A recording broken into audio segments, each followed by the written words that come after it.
Hello mọi người. Hôm nay là ngày thứ 5 mình chăm mấy chú chim nhỏ này mọi người. Thì cho những người không biết thì hôm mình đi vườn mình xịt thuốc với dọn vườn ấy. Thì có cái tổ này ở trong cây mà mình cũng phải phá đi nhé mọi người. Vì vậy là mình mang về mình nuôi nó ha. Sau 5 ngày thì lông lá nó mọc đầy đủ rồi đấy mọi người. Lúc này mình mới cho ăn xong.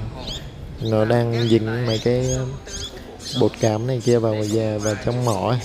Nhìn nó cũng không sạch với sợ nó vướng này, nên là mình lau vệ sinh cho nó nha. Giờ đây, kính mời cộng đoàn cùng đứng hướng về đoàn đồng tế và thánh giá tiến vào sốt sắng hiệp dân thánh lễ với bài ca nhập lễ.